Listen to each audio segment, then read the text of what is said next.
Well, good afternoon, everyone. I'm Kellye Testy, the president of the Law School Admission Council, and together with my co-host, Ken Randall from iLaw, we're really pleased to bring you this afternoon's session of Live with Kellye and Ken. I want to welcome each of our panelists today. We have a great group, and our topic is the bar exam. And I want to welcome Judy Gundersen from NCBE. And then we also have with us three deans. First, we have Aviva Abramovsky from Buffalo. We have Dean Leonard Baynes from Houston with us, and Dean John Garon from Nova, Southeastern School of Law. And I want to really thank the deans and also Ms. Gundersen for joining us, because we really value their expertise, and we know that in busy schedules, we really appreciate them sharing their wisdom with our law school community. And today we wanted to tackle this topic of the bar exam and talk about what's happening with pass rates, what schools are doing to help their law school graduates with the bar exam, and also just any kind of reforms that might be happening in this space. One of the things that LSAC is working hard to emphasize is that we really want to, together with our schools, focus on the student's entire enrollment journey, really starting from pre-law, going into enrollment, into law school, into licensure with the bar exam, and then of course on into career. And the more all of us in legal education can work on that together and make sure it flows well together, the better off for our students and then our graduates. So with that in mind, today we wanted to look at the bar exam in particular and see really what's happening with that. Ms. Gundersen, I really do appreciate you joining us and admire your organization and the work it does. And I think we might be a good place to start today by just asking first, you know, what is going on? You hear a lot of worry about falling bar pass rates. And so let's start with the facts, like good lawyers do, and just learn a little bit about what you are seeing in terms of the performance of graduates and what you see from your perspective at NCBE. Okay, great. Thank you, Kellye, Ken. And it's nice to meet you over the screen, Aviva, Leonard, and John. You know, Kellye, I want to echo what you said about legal educators working together. People in the bar admission space would like to work with legal educators as well, because we all are vested in who the next generation of lawyers is going to be. Let me give you some facts about recent bar passage trends. So, you know, we got some talking points ahead of time, and it said, did declining bar passage, is that true? And I guess the answer is, maybe spoken like a true lawyer, you know, yes and no. The good news, and a lot of you know this already, is that the February MBE mean was up 1.2 points. It's the first time we have had a February MBE mean increase since 2013. So that's very good news. When I talk about the results, it's from my organization's perspective, it's easier to talk about the MBE mean movement rather than pass rates, because as you all know, there are different cut scores across the country, and we don't score the exam for the jurisdictions on the written part. They do the scoring themselves, and a lot of jurisdictions don't have their scores released yet. So I'm going to sort of use MBE mean as a proxy. As the MBE goes, as a group, generalizing for most people, the written portion goes as well, because they're closely correlated. So again, it's a 134.0. The mean was a 132.8 in February 2018, and that was an historic low. So we're seeing an uptick there. It doesn't mean the February 19 exam was any easier than the February 18 exam. It just means that the examinees performed more proficiently. They answered more questions correctly. But let me just back up and say it is very clearly a tale of two bar exams. The February and the July bar exam are very different. The biggest reason for that is over 2/3, and this is consistent, it's grown. It used to be about 62%. We're now getting close to 70%, 68, 70% of all examinees who sit in February are repeat test takers. And again, as a group, just generalizing, there are certainly individual exceptions. Repeat test takers earn lower scores than first-time test takers. And since they make up over 2/3 of the population in February, they're going to impact the mean and pass rates in general. In July, for example, pretty consistently, repeat test takers only comprise about 26% of all test takers. And then this is sort of interesting. Even when we look at February versus July first-time takers, there's a big spread in those scores. The February MBE mean for first-time takers is always below the July MBE mean for first-time takers. So for example, in July 2017, the MBE mean for first-time takers was 144. In February, the first-time taker mean was 135. So you can see a pretty big difference.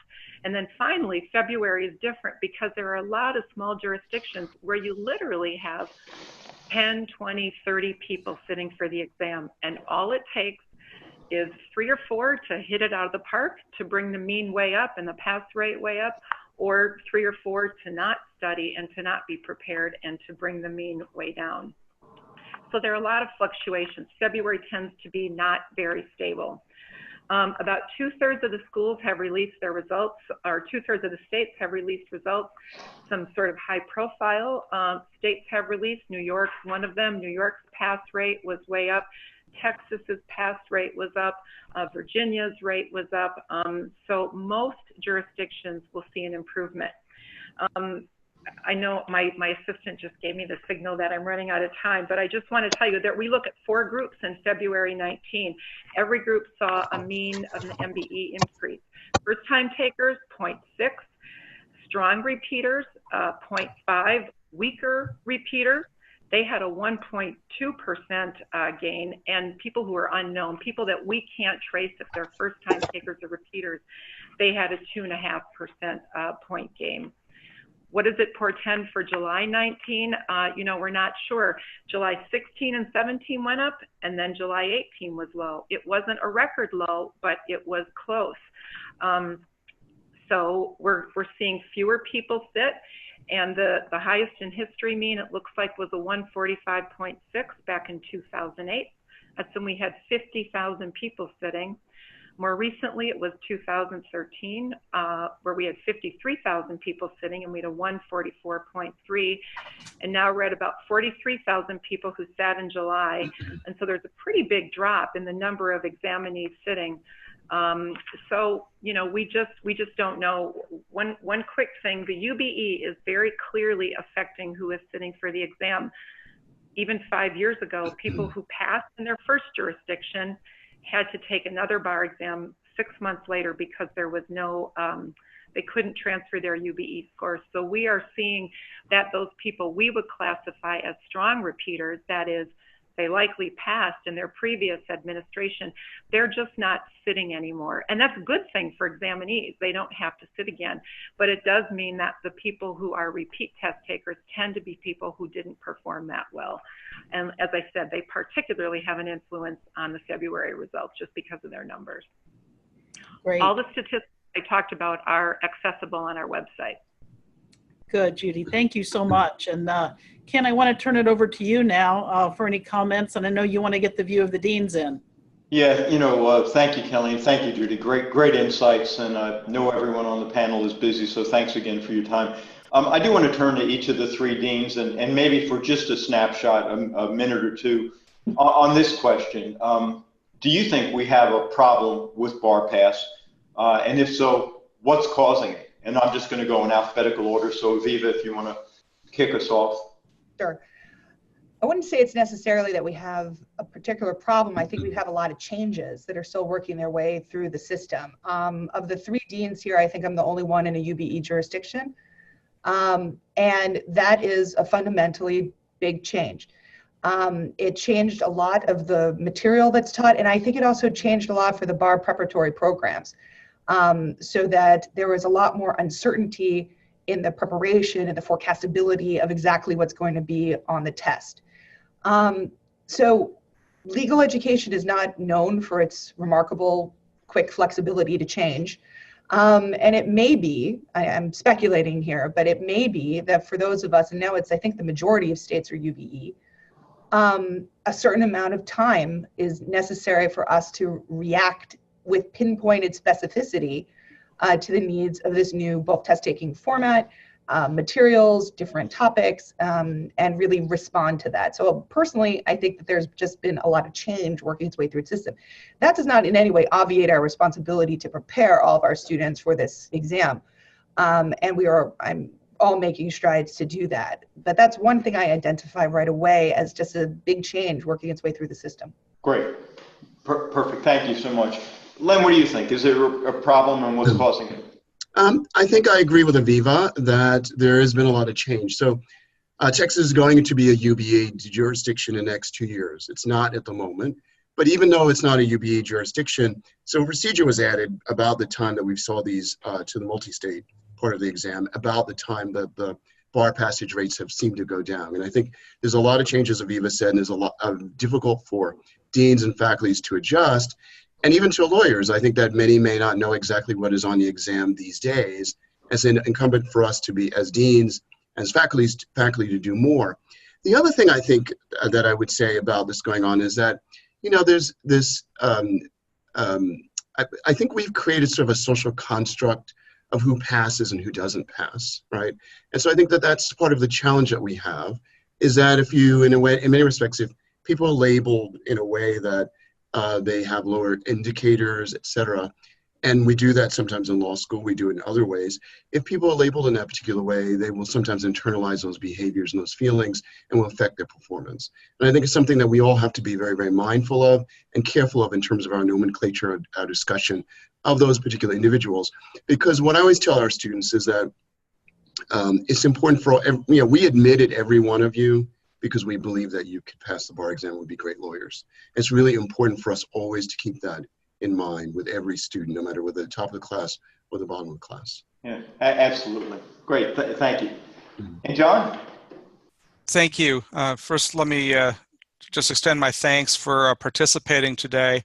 I also agree that it's a time of significant change. I don't know that we've really looked at the bar exam in the context of that change effectively enough. As Len said, we added the civil procedure, I believe it was 2015, February 2015. In states like Florida, we added 4 additional subjects in 2013. And at the same time, the American Bar Association changed the accreditation rules to really emphasize formative assessment and experiential education. So internally, we were looking to do much more from a clinical standpoint, much more other kinds of educational models. At the same time, the cognitive load for the bar exam itself was significantly expanding. And again, some of that was true nationally and expanded even faster within Florida. Well, those two demands are in direct opposition to each other in terms of what we're expecting from students. And I think there is a consequence to that, that it is significantly impacting how students prepare for the bar, who within the populations is ready to apply for the bar, and when they're ready to apply for the bar. So now add to that complexity the data that's being collected from the ultimate or cumulative bar passage rate information collected by the ABA. And there's a lot of difference between first-time bar passage rates and ultimate bar passage rates, and yet there's a huge emphasis on first-time bar passage rather than looking at the health of students over a 2-year administration. And what I think that is doing is putting pressure on the schools to change the composition of our classes. Certainly that's the case in Florida, and it may be the case elsewhere as well. And I am very concerned that the consequence of those changes is going to diminish access to law school and ultimately diminish access to justice for underserved communities. Can I add one other point? Yeah, May I add one other point? of course. So, well, 2 other points.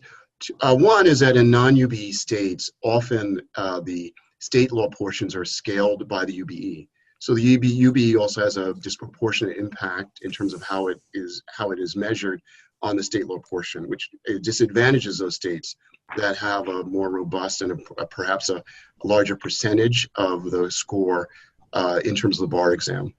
Second thing is we move to UBE, you also have to recognize the proportion, so Texas, our state law portion, the essays, are worth 40%. When we move to UBE, and the multi-state is worth 40%. As we move to UBE, it'll be 50%. And so one of the things we have to think about is what's the connection between what we are teaching and how we're measuring and evaluating our students, which is mostly not multiple choice exams, and what the bar exam is doing. And so I think that's something that we also have to consider. And the MPT is also something very, very different, because many of the classes, unless you take some sort of specialized class, is not going to necessarily teach you, or a clinic, you're going to be taught about how to do a jury instruction or opinion letter or any of those sorts of things. And so I think that, there is sometimes a disconnect with what the bar exam is testing and what we are doing as educators. Yeah, okay, great. So for the first 15 minutes, we already know this is a complex issue with lots of components. And Kellye, I want to kind of flip, and ask you to wear a different hat rather than, host of this. And wearing your LSAC, hat, when the bar pass rate started to go down, again, everyone was looking for answers, and there was some debate. Has the test changed? Is it about the credentials? So you really have a unique perspective on credentials. Tell us about the credentials and how you think those might match up to bar performance. Sure, I'd be happy to address that. And in doing so, I want to start by saying I really agree so strongly with what Dean Baynes said about the fact that I know that our law schools are seeking to admit terrific students, and they expect each of them to be able to thrive, or they wouldn't make those decisions. And we really support the school's efforts in making those great admission decisions. One of the things, Ken, that I think really happened is that you all know that we saw in legal education a really steep decline in the number of students applying to law schools. And so anytime you see a downward trend in volume, what you're going to have is you're going to have fewer students in the higher ends of the test scores. And that doesn't mean the test scores are changing, because the test is very stable, and over time we've seen relatively consistent percentages of applicants in each band of of scoring. But obviously, if you have a lot less people, you're going to have a lot less people in each band. And I sometimes have joked by saying it's a little bit like, if somebody's ahead of you in a line and they want to take, certain things, you may not have what you want when you get there. And so what's happened is that I think that hit law schools pretty quickly. And that change in the applicant pool occurred before a lot of schools had time to adjust maybe the number of students they were admitting, or how they were responding to students who might come in needing a little bit more academic support in order to achieve the educational goals that they wanted to achieve. I think since then, our law schools have really made some adjustments in terms of admission and enrollment, and many schools have added to their programs much more academic support, and that then helps the student know that as they're brought in and that the schools believe they can succeed, they then can have that support they need to make that journey. Now, there's a lot more we can talk about in terms of how some of those trade-offs work with clinical education and bar prep, and I know we have that to discuss. The other thing that I really do want to note, just from the perspective of LSAT, is that it is an incredibly strong predictor of academic success in law school. That's been validated over years and years. It is, of course, not the only indicator, and that's something that I think we all need to make sure that we understand, is that there are many indicia of the ability of a student to be successful. And I do know that despite the rumors, our law schools use many of those. Law schools look at test scores, they look at GPAs, they look at the personal statements, they look at many things as they make their admission decisions. Great, good, Kellye. We appreciate that. You got such a unique perspective on that, and it really leads into another question for the deans, and then we'll get back to Judy. And I want to think about what the law school responsibility is with regard to the bar exam. And if you've been around in legal education for a while, you know that this path has really changed. There was once even an ABA standard that said law schools cannot give academic credit for something that was too much like bar prep. I remember once being sent by the ABA on an inspection of a law school to see whether a course was too much like bar prep, because if it was, the school was in trouble under that standard. So I'll go in reverse order from the way we started. And, really, starting with you, John, what is the responsibility of law schools regarding the bar exam, and specifically what has your law school done, getting back to Kellye's point, as you look at credentials in response to the bar pass issues? Thank you. If you look at the range of changes over the years that you're talking about, we have seen a real deep philosophical change focusing on not just an obligation to teach students and prepare them to be successful in the long run, but to focus on placement, to focus on bar passage, which is obviously the predictor of placement. And really, with the increase in the cost of legal education, I think there's been a lot of public pressure and internal pressure to make sure that we're no longer just the front door to legal education, but we've assumed a much greater role. I think, unfortunately, the economics have also undermined what used to be a better partnership between the law schools and the law firms. The McCrate report back in the late 80s talked about bridging the gap, and that gap has widened into an incredible chasm. So today our students are really expected to hit the ground fully able to be billing associates and not have the kind of ramp-up time. So again, that goes to bar preparation, placement preparation, and job preparation. So the law schools are expected to do a great deal more than they ever did before.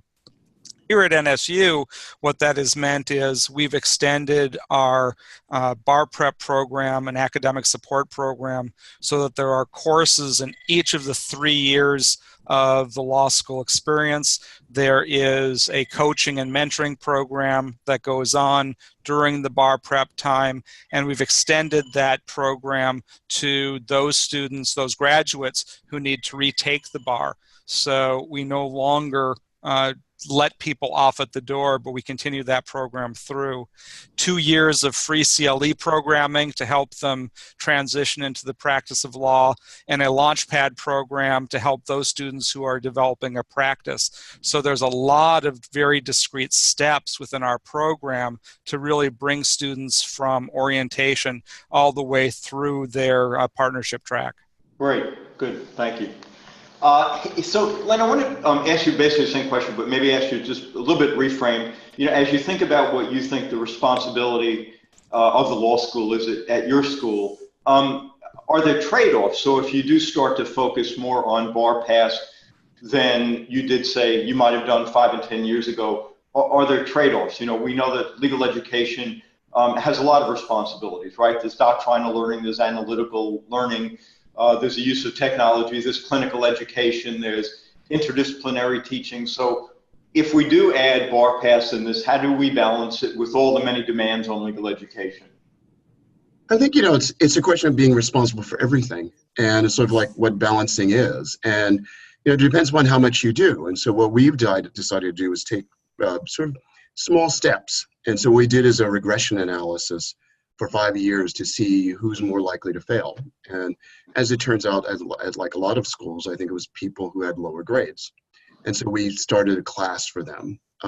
We first asked one of the legal writing professors to take it over, and she left, and now we have someone else we hired to do this. And it seems like it's been working, but it's really, I think as dean, we have responsibilities for everyone. Because when we admit someone, there's anticipation that they are going to pass the bar exam. That's what we owe them. And all of them will be alums. And yes, it may be a trade-off, but it's also important to recognize that some of these principles can be used throughout the curriculum. Because, many times we became law professors because we may be good at what we do, but it doesn't necessarily mean that we are necessarily the best teachers in terms of on top of everything that needs to be done. Yes, we may be popular teachers, but we may not necessarily know what the current thinking is in terms of teaching. And so, I was moved by the recent Dean's Conference where I think it was somebody at Minnesota, the associate dean, indicated that, he found that his students overall did better when in fact they had a midterm in a first-year class. And that he tracked them, he did a study of them, and he found that they overall did better in their grades. And so they implemented that throughout the school, throughout the whole curriculum. And I think that those are kinds of things that we could all learn from, no matter what the school is, to input those kinds of things, because those students will be happy graduates. They realize you're doing something for them. They'll pass the bar exam the first time, and that will make everyone happier. But as I said, it's really important for me to be involved in everything. So I actually go and talk to the class. I tell the students in the special class that everything I mentioned before, we admitted them because we believed in them, and I'm dean of everyone. I'm dean of the top of the class, the bottom of the class, middle class. It doesn't matter whether you're black, white, women, male, female, etc. I'm dean of everyone, and we expected you to pass. And I also help them with meditation. So I actually work through some meditative principles with them so that they get a sense of how it is to relax, because some of the students, I get the impression from now doing this like 2 or 3 years in a row, that they really suffer from a great deal of anxiety and shame, really. And it's really important for me to be able to help them recognize that they shouldn't be shamed, because they're in the bottom of the class. And I think that's my responsibility to them, as well is to the rest of the school. So I'm not sure if I'm answering your question, but I will say that's what I do, because I think it's important for me as the leader of the institution to make sure that everyone feels as though they have a chance to succeed, and that I'm working with everyone to make sure that they actually do succeed. Yeah, no, indeed, you answered it, and you really are talking about a holistic approach to it and really the culture of the whole law school. So that's insightful. And Aviva, really the same question for you, but maybe, again, with just a slight variation. So as you think about the law school's responsibility at Buffalo, do you think are there different curricular requirements depending on how a student's performed after her or his first year? Do you think the faculty has, for example, thought about different things within even the traditional curriculum and what's taught? So let me just take a step back on that. I mean, we do have answers to those questions too, but I think the holistic approach is really the critical element here. I wanted to first respond. It's not just your incoming LSAT scores that happened from 2008 until now. We also, at the same time, had a very serious change in our national economy. We have a lot of students who, and it is very difficult to disaggregate that kind of data and influence. What we found in our data looking at this is completing your bar prep program after you graduate is the biggest indicator of successfully passing the bar. And that's not going to come as a surprise to a lot of people. And many people would ask, well, why wouldn't a student ever complete that? And there's a lot of reasons. And we need to really ask ourselves how much of what we're seeing here in law and with the bar passage licensing is also a knock-on effect from the economic vulnerability of a large swath of graduate students, right? From the fact that we have different people. I mean, again, they're like, oh, if you didn't get your grades will affect is a predictor. But are you getting bad grades because you had to work through school? Mm-hmm. Didn't necessarily have the same kind of opportunity. There's a lot of people who really still hold this model of full-time legal education, single young person, no family, no children, no responsibilities, right? And realistically, that does not reflect in any of our law schools a large number of the people who attend. And we are not separate from society and from these types of issues. It is a natural inclination of law faculty to 100% focus on the curricular design as the only potential response, because of course that's what we have, we see ourselves, but it's not necessarily, and that's why I agree with the other deans here, we really have to think about the whole person from beginning to end.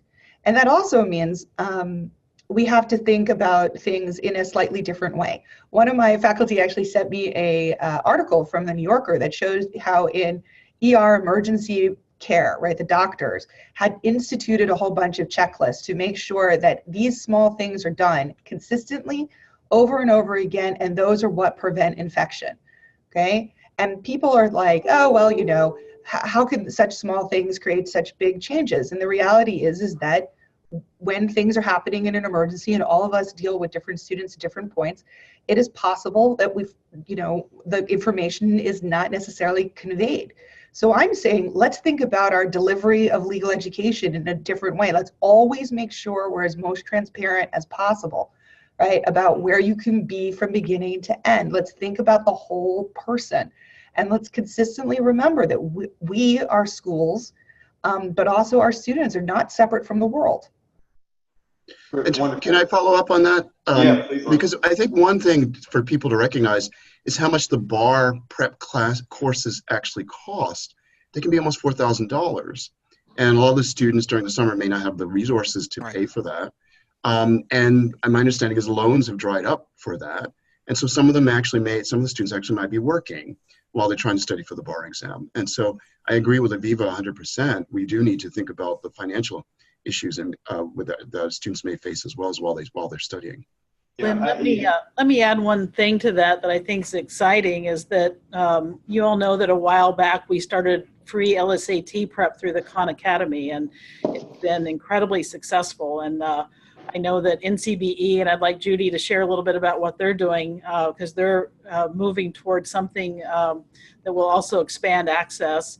And then we recently heard that Access Lex is going to try and develop a bar prep class that would be at a lower market rate than some of the current ones, and that's an exciting initiative. But I do want to say that, listening to all the deans makes me just so happy you're all deans today, because, that holistic view of legal education and the student is exactly what will make that educational journey successful.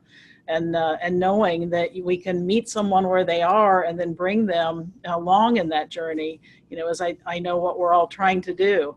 I'm monitoring the questions coming in from outside as agreed, and there's one that I want to make sure we get on the table, because one of the things that somebody has asked about is how we can help the students know better what's going to be expected of them on the bar substantively. And the question was actually posed to you, Judy, at NCBE, which is, can you help people know a little better what, how deep into property is the exam really going to go, so that they have some better sense of how to prepare, and that will help with all of the, the issues that everyone's talking about.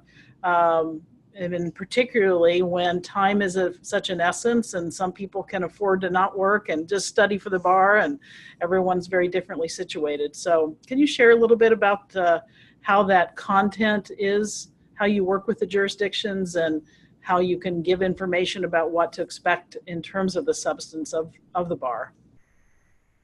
Thanks, Kelly. I enjoyed listening to all of you deans and your view of legal education and working with the whole student. What we've done at the conference forever, since as long as I've been here, is we release study aids. We recently upgraded our study aids to have them be in a learning management system. We just launched those at the very end of March. So if you go on our website, you can see them.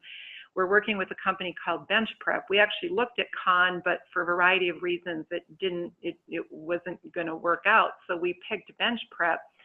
And our study aids are now accessible and compatible on phones.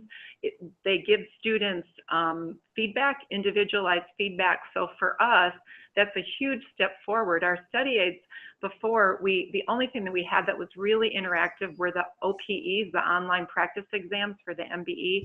We now have simulated MBEs that use the same material we had before, plus we've added some fresh content. And for example, if you want to know about real property, what we've never done before is we've just grouped our study aids by administration. So here's what was on the July administration.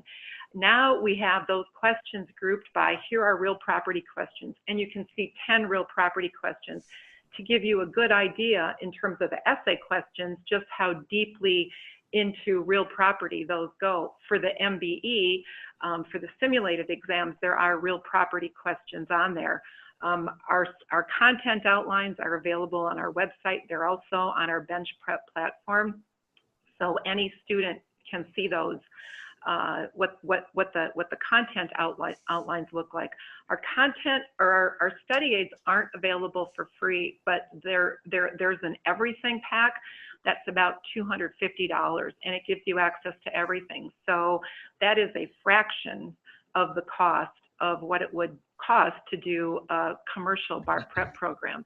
So we feel really good about that. We're going to probably press a little harder and have a little bit more publicity about these, but we just wanted to make sure that they worked out okay, and that technically everything worked all right before we publicize it a lot, but we will plan to do that before the July exam. Let me just also say that I heard, I think it was Len talking about formative assessment, and we had a workshop in fall of last year to bring about maybe 40 or 50 faculty members in who teach MBE topics, to have them come in. They were taught by Tim Davis, who's at Wake Forest, who's the chair of our contracts drafting committee. And Tim walked the faculty members through how to write high quality multiple choice questions to engage in weekly, bi-weekly, monthly formative assessment. We're also taking a trip to Texas before Texas becomes a UBE jurisdiction, to help law schools writing multiple choice questions and to just give them some information about the uniform bar exam. And finally, we're going to do an academic support conference this fall. We don't have the date set yet, but it will be sometime in September. And we'll, of course, subsidize some of the costs for people to attend. And, you know, we should be able to answer a lot of questions for people and do some hands-on workshop and give people an insight into what graders are looking for and how the questions are crafted. Yeah, that's wonderful. Lot of energy and a lot of transparency. And I think the cost factor is significant. And I know some of the commercial bar preps are providing reduced fees if you're going to a public interest job, and I would encourage students, you know, aggressively to look at what's available on the websites. I'm going to follow up with one question, and then Kellye, we're getting so many great questions, maybe more than ever before. So yeah. I'll do one of my, you know, the ones I had planned, but then I really want to turn it over to you and see what the audience, and maybe just think a little bit about reform. And Judy, again, I think this would be a good place for you to kick us off, and then we'll go to the dean. So, are any, you know, and you can limit this, there are probably a lot of reforms and suggestions people make, but are there any major reforms, you know, top 2 or 3 that you think legal educators could expect to see more than others over the next couple of years? Wow, that's a great question. I could take up the next hour of this presentation. I guess there isn't even an hour remaining.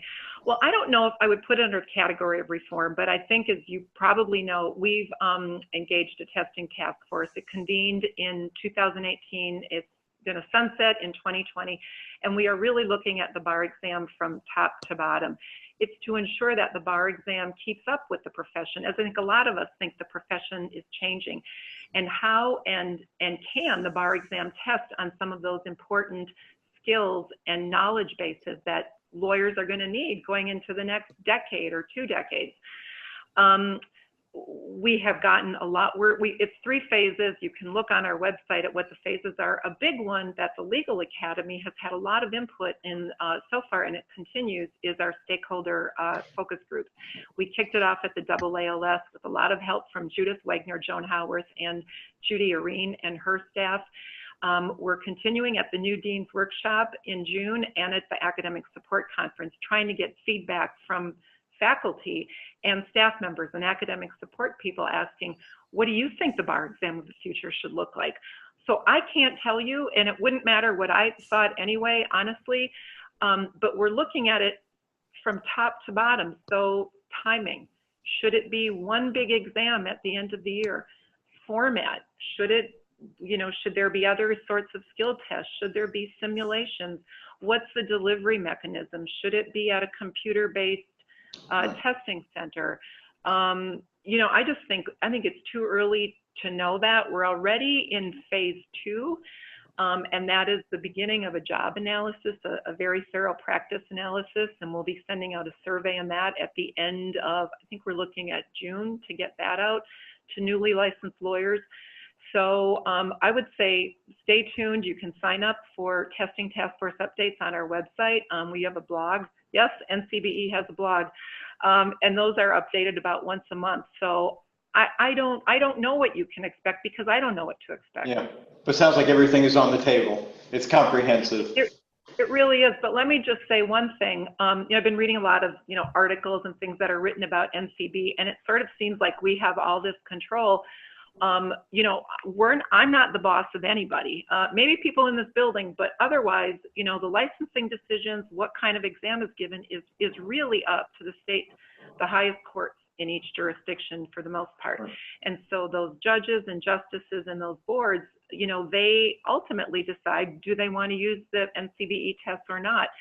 So, you know, what we're going to need to do, and we're working very carefully to do this, is make sure that we have our own jurisdictions and courts and stakeholder engagement and buy-in, so that when, you know, this task force comes up with these recommendations, that we make sure that the jurisdictions are on board. Great, thank you. So I'll just stick quickly with each of the deans on reform, and then we'll go to the audience. You know, Len, am I right, in the state of Texas, did the Texas Supreme Court convene a committee with all the deans where you recently, there was a thoroughgoing consideration of, you know, different options for the state of Texas? That's correct. And so we're moving to UBE. We're going to become a UBE state in the next 2 years. We still haven't decided exactly what the state law portion would be. There were two options. One was what Alabama does, with both of them are online, or what New York does. Both are online. The way Alabama was described is that, you know, you would receive the information, and it basically was for the state law portion. You would basically receive the information, and they would sort of track to see whether you're paying attention in some way. Whereas New York was a little bit more rigorous in actually asking you questions about the content. And that's where we are. We don't know exactly which method, or if we're going to choose another method. But this also raises the issue of the, you know, the concern about all the changes, and how do we prepare students for them if we don't know what they are. I mean, I think that's a challenge. And I've been, you know, I'm originally from New York, and I taught at St. John's for a number of years. And, you know, part of what I've been reading in New York literature and the papers is that some of the academics and judges are somewhat concerned that the New Yorkers don't know enough about New York law. They're not taking some of the New York-based courses, and they're wary that they may not be prepared for New York's civil procedure and many of those issues. And so I do think that is something that we have to be mindful of as we move to UBE. So that's where we are. And Aviva might have some more, since she's from Buffalo, or in Buffalo, working at Buffalo.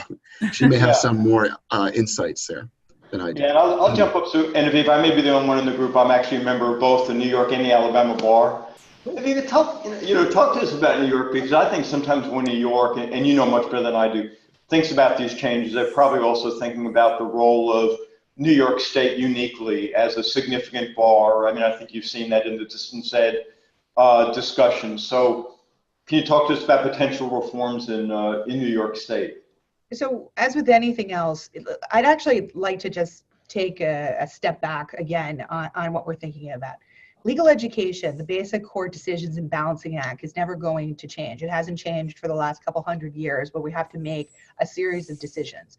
How much and are we going to go for, like, an articling system or an apprenticeship route, which is what the Kim Kardashian is making popular again in California, and working in a law office.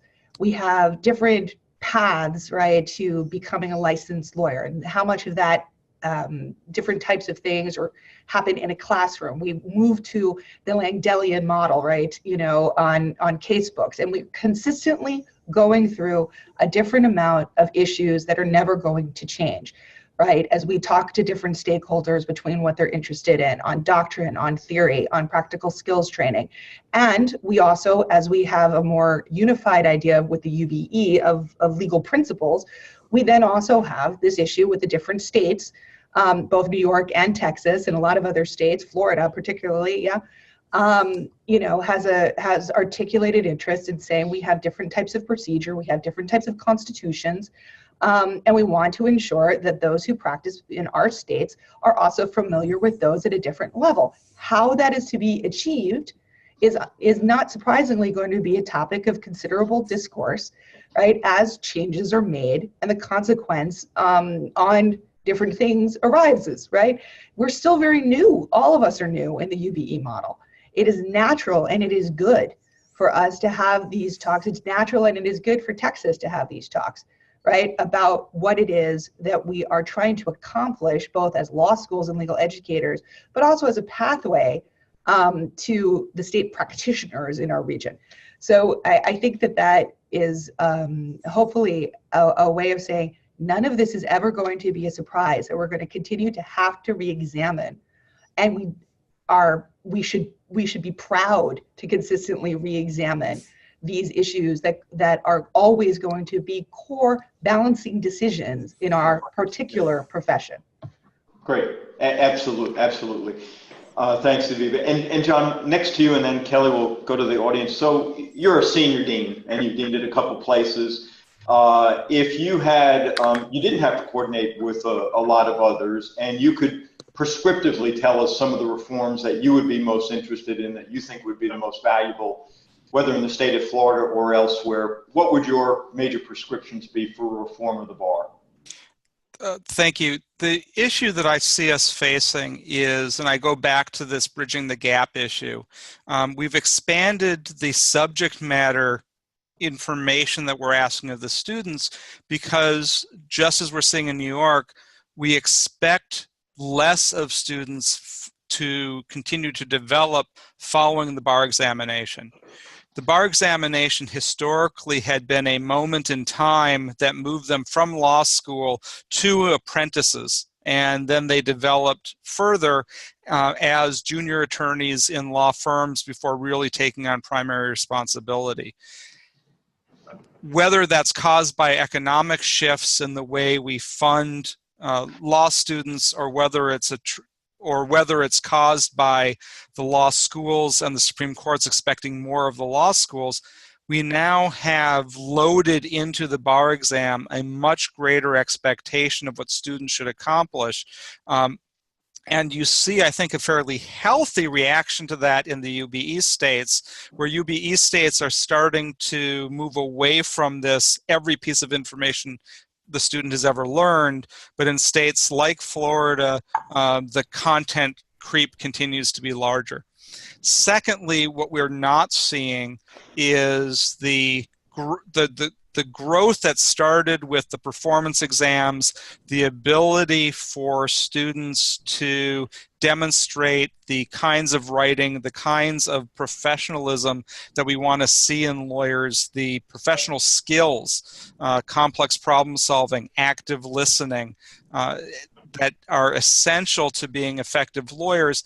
And because of the emphasis on the test and the test scores and the difficulty of the test, we're losing some of the work that was being done under the best practices model, the McCrate model, and I thought some really healthy developments as we looked at the whole person and the ability of a lawyer to really be effective as a counselor, as a guide for individuals. So if I had that magic wand, I would ask to scale back the knowledge base considerably, make sure the students have not the core knowledge, but not look at testing the whole area, and look much more at the other interprofessional skills that really are what the employers want and the clients want from their lawyers when they get out in practice. And it's the interprofessional skills that I think are getting short shrift in the current model.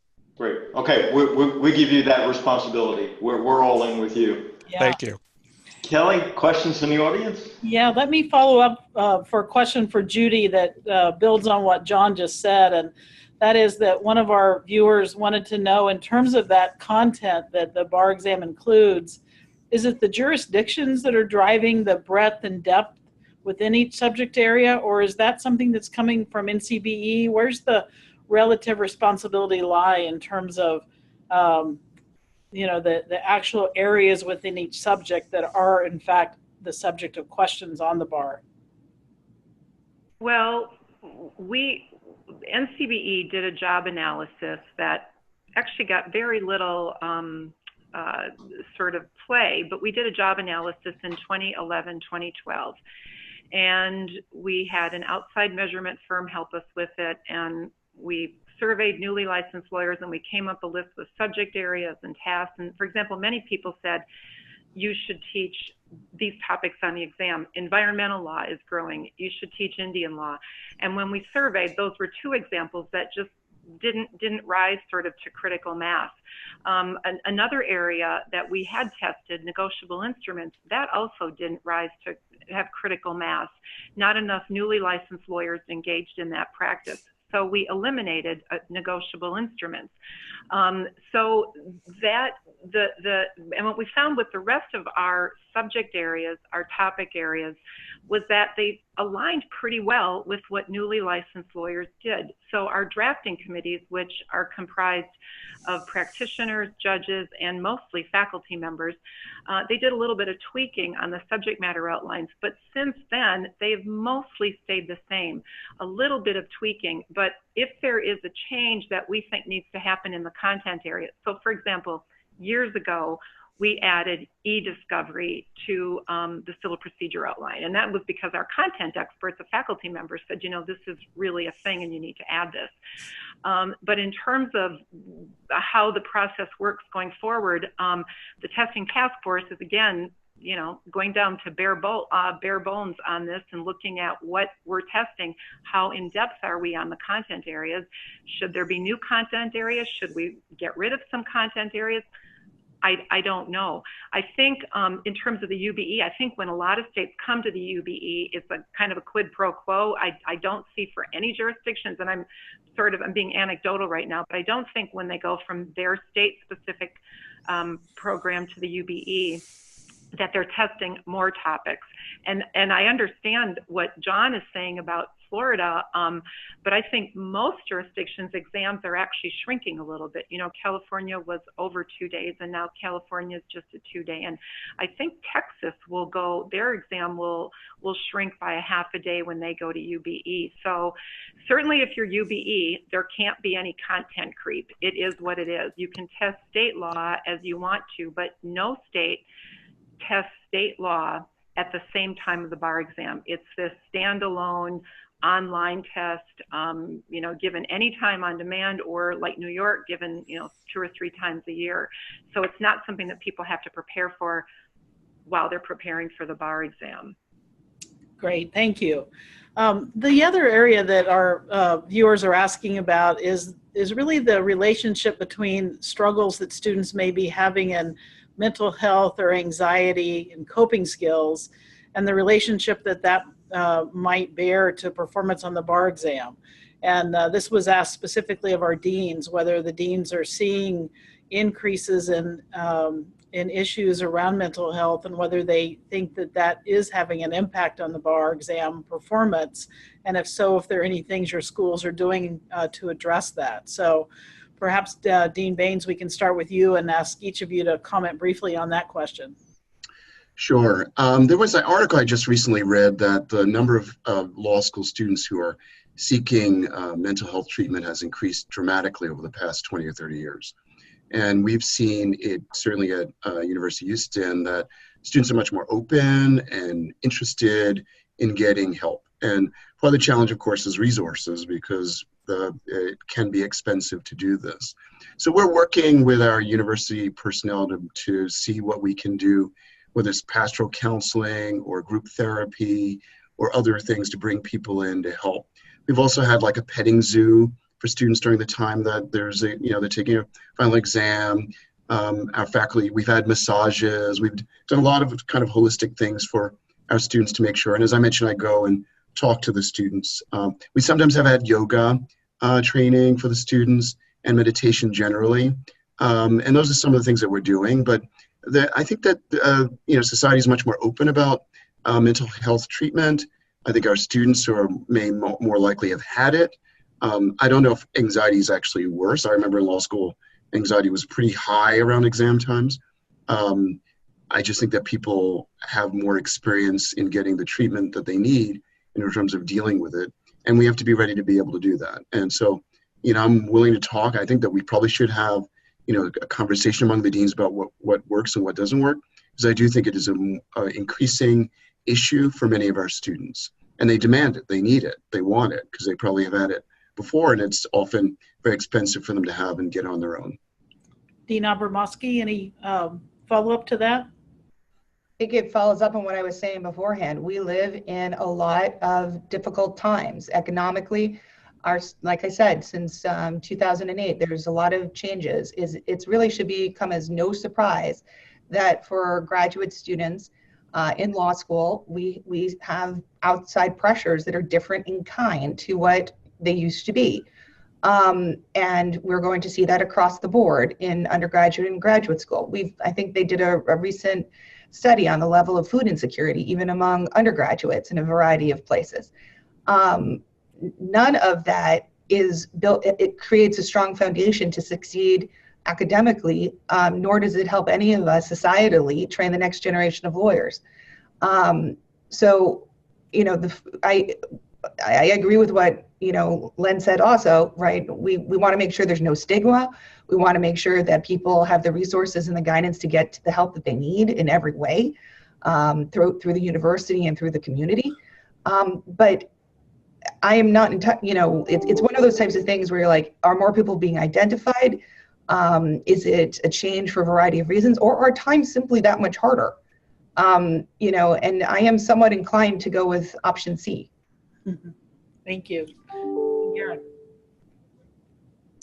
Yeah, I would add that I think there is much more willingness to identify and deal with the issues than ever before. So we certainly have a lot more reporting. And I've been very pleased to see that the jurisdictions have come around. And so many of the bars are themselves becoming better about the kind of questions that they ask on the disclosures for the students, because the fear of having a character and fitness assessment of a student for identifying mental health concerns was a real stigma and a real barrier to students. And we've seen some very positive progress by the states on that issue. I do, agreeing with Aviva, also believe that the nature of society, the isolation that comes from social media and technology, makes these problems more difficult than they were in previous generations, and the kind of support that is available in the K through 12 and collegiate area puts pressure on the law schools to keep up. So we have both an increased demand, increased willingness, and a different set of normative expectations on us that are making wellness programs very important. At NSU, we do a program very similar to what Len was driving at Houston, with a Wellness Mondays program. So every Monday throughout the semester, we have a different modality to work with students. But the health care support on campus is really the core of it. Let me also add that we have a parallel issue with educational accommodation. And again, we have many more students who are seeking educational accommodation than we ever had before. And there, I think it's a bigger struggle with the states to understand the level of accommodation that's coming from colleges and then law schools, and the challenge that a student faces when accommodations which were considered appropriately documented and diagnosed for college and law school are not sufficiently documented for the bar, again creates a new barrier that students need to address. Thank you all for those replies. I've just a couple more questions and then turn it back to Ken.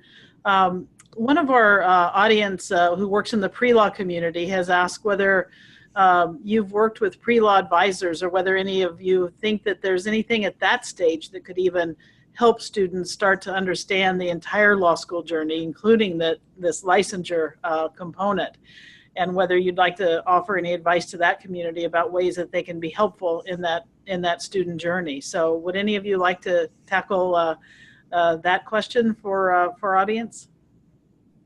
Well, first we should tell all the pre-law advisors to encourage people to go to law school. Absolutely. I think we're all in agreement on that. It's a wonderful and necessary career. I always tell undergraduate students when I'm talking to them, law is a detail-oriented profession. You know, reading instructions, making sure you follow through on the details. It doesn't really matter so much the substance of the courses or your major that you take. We've had some extremely high-achieving music majors go on to do great things in the law and in the judiciary, you know. And in a lot of ways, that kind of exactitude and performance mentality can work really, really well. Same thing is true with sciences as a background, but always the details, always precision, right? That is part of what the nature of being a lawyer is. This is Len. So I think that Viva's correct. What I always indicate, well, one, I think that they should do some sort of pre-law program, whether it's Khan Academy or our pipeline program at University of Houston or any other pipeline program. I also think that what I find with students who succeed, I think that practice on the LSAT makes all the difference, and that it's the journey of practicing on the LSAT that really makes a difference. It doesn't matter what the score is, but they have to know that, I mean, the LSAT's really important because it is hard, and you have to sometimes work at it to do well. And that's sort of the same experience with the bar exam. And so having that kind of experience, I think, is very, very crucial and important for the students. So I would say, you know, take books out of the library, look at it, and also really important reading. I mean, I think reading has changed so differently. You know, the grade level that the newspapers are on these days is a lot lower than it may have been before. So really try to read complex things that you haven't read before and to test yourself. In addition, I think what's also very important is if you're going to take some sort of standardized test, you know, or practice test or the LSAT or whatnot, take it at the time that the test is given so that your body and your mind is ready for taking it at that time, not in the evening or afternoon, but in the morning, so that you're ready, that you are prepared to be ready in the morning to take those kind of answer those hard questions. I think all those things, you have to really simulate as much as you possibly can. You should go visit a law school and take a visit. You may want to sit in a class. I think all those are really, really helpful because many times, many students from first-generation college backgrounds, they may be intimidated by the law school experience. And whatever you can do to reduce that intimidation will make you much, much stronger student. Good. John, would you like to comment on that? Yeah, I'll just add very briefly. I really think law is a much more collaborative exercise than we tend to give credit for. So as pre-law advisors are talking to students about working with their fellow classmates to engage in everything that's going on in the law school in addition to the classes, that's what makes it fulfilling. Those are the people who are going to sustain them throughout their career. And we also need to get students to think about their careers from the long-term perspective. The first job is not the defining moment for a law student. It is a degree that lasts 4 decades or more, and there tends to be far too much focus on what happens with that first job out of law school, not the arc of their career. And if pre-law advisors are talking to students about what do they want to achieve to go to law school, to start practicing 10 years, 20 years, 30 years down the road, suddenly the value of a law degree becomes much, much more powerful and really creates opportunities for students. Great. Thank you so much. I've been saying that for so many years, when we had, someone had children around the table, they would commonly be said, well, Johnny argues a lot, so he should be a lawyer. And I've been saying to pre-law advisors, make sure you're picking the peacemakers too, Absolutely. This image of, who can be a lawyer is one that we all have to work on because, as a first generation college grad myself, I didn't know lawyers, and, understanding that there's just so many ways you can be in law and many different kinds of skills that it takes. I think opening that up as wide as we can is really important so that each student can find their pathway. Ken, I want to go back to you. You have some, I think, closing questions you want to ask, and appreciate the Dean's comments on those audience questions. Thank you. Yeah, absolutely. And Kellye, you and I often have spoken about our similar backgrounds and being Yes. first generation lawyers from our families, and people come to law school with different expectations. We normally close these programs by giving each of the panelists just a minute or two to close. I'll do that, but I'm also going to just try to maybe touch upon a couple things that we may not have thought about that we've seen in other questions. So Ms. Gundersen, I'm going to close with you again. Thanks for the honor of having you on here, and we'll let you close. But one thing maybe we haven't talked about is how about baby bars? In California, and there's an idea that after the first year of law school, do we have students pass a bar before they move on? So feel free to tackle that or something else. Yeah. Well, I think, that's a good question. And I know that there have been some pieces written about it. I think, I think one thing to think about is what's the purpose of the test? Is it performative assessment? Is it summative assessment? Is it a diagnostic tool? Who's going to pay for it? And what's going to happen to students who don't pass? Do they have to retake first-year courses? Can they continue on in the second year? What sort of remediation is there going to be? So you know, whether that is something, I told you, timing and everything is sort of under the microscope for this testing task force. I just think we all need to think about what is the purpose, and the test is constructed for that purpose, and then what's the consequence and who's going to pay for it. Great, thanks, and thanks again.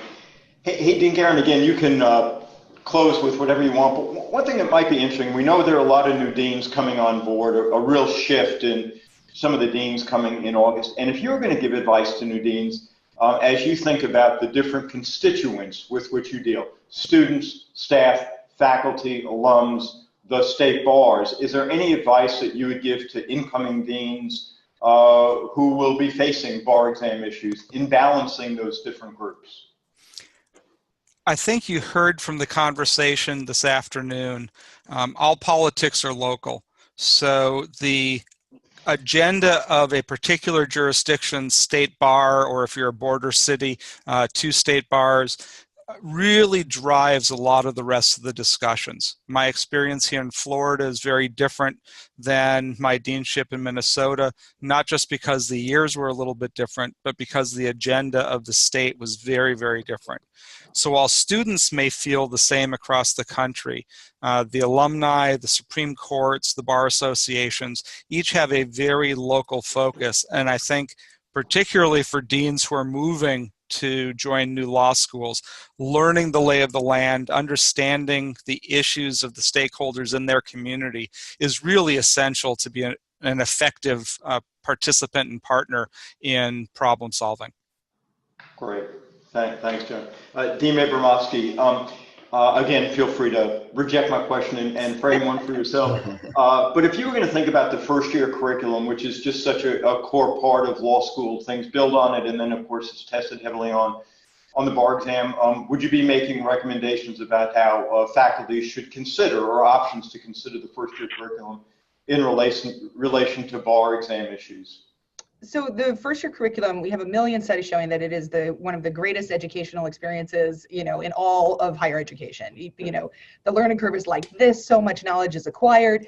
So realistically, we do a pretty good job as a group with that. But I think what you're asking is kind of that broader question that we were touching on before. Maybe constantly coming back to understanding the metacognition, right? You know, that each class is in, and I think most faculty actually already do this, but no class is in isolation, right?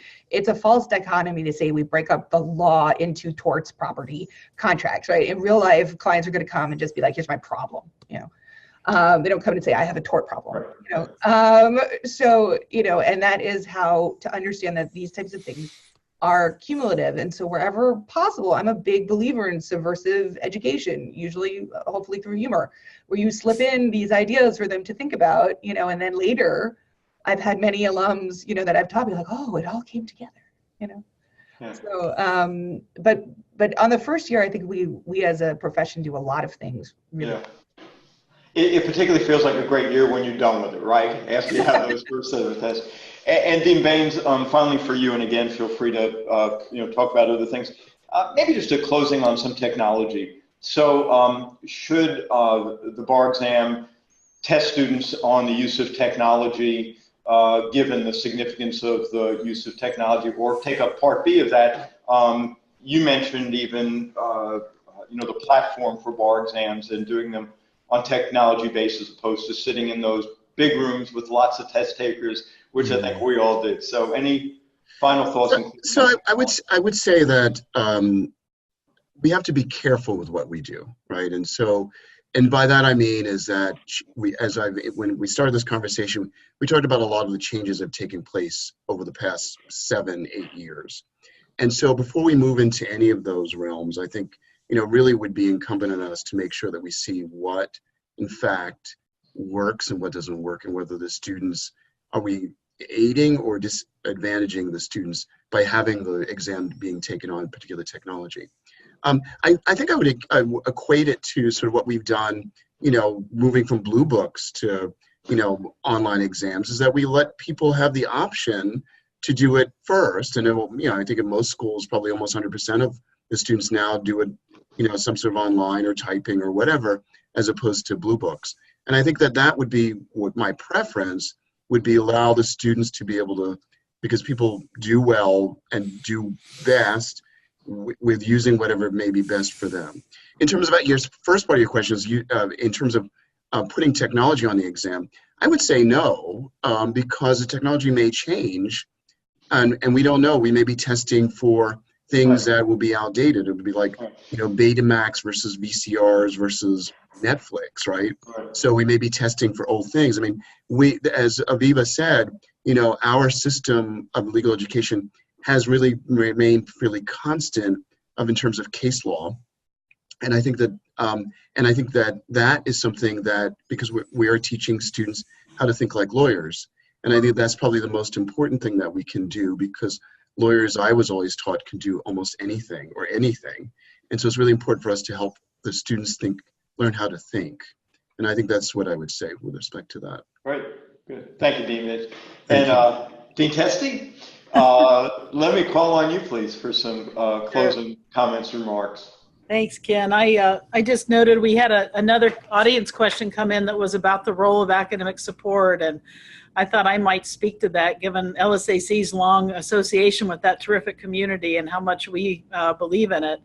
And we believe in it because inequity in education is all over the place. It starts from the very beginning, of education back in kindergarten, and it often just keeps going. And so one of the things that I think is so wonderful about the comments so many of you have made today is you really recognize that, and recognize that each student can blossom as they're given the support they need to really reach their goals and to make that journey from pre-law into law school, into licensure, and on into career. So I think I can summarize, today by saying that I think we all know that thinking carefully about what we're doing with our curriculum, but also making sure we have that academic support there so that we help even the playing field for some of the inequities that we all know are within our educational system, and that I know all of us are equally united in wanting to address. So it's been great talking with all of you today. I'll turn it back to Ken to close, but I also want to say a big thanks to